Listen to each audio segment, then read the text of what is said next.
पुण्याच्या राजगुरुनगर शहराला पाणी पुरवठा करणाऱ्या ठिकाणी आपण आलो आहोत आणि या ठिकाणी पाहतो की कशा प्रकारे सध्या जी दुरावस्था झालेली आहे। या ठिकाणी जे पाण्याचे वॉल आहेत ते खरं तर अक्षरशः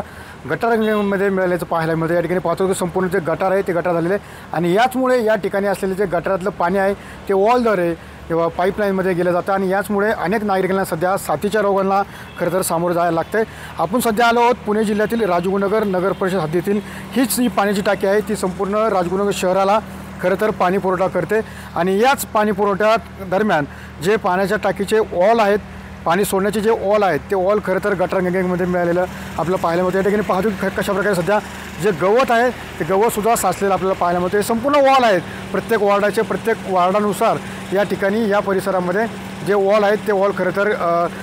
केलेलं आपल्याला पाहायला मिळतं आणि याच वॉलद्वारे अनेक ठिकाणी पाण्याची जी गळती आहे ती गळती होत आहे आणि त्याचमुळे या ठिकाणी संपूर्णतः जे पाणी आहे ते पाणी संपूर्ण दुर्गंध झालं आहे आणि याचमुळे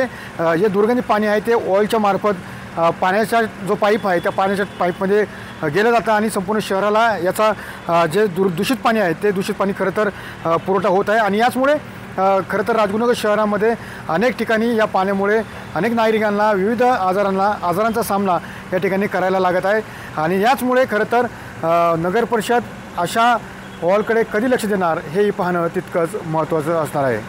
कारण अतुलसह मी सुनील देगडे, TV9 मराठी, राजगुरुनगर, पुणे।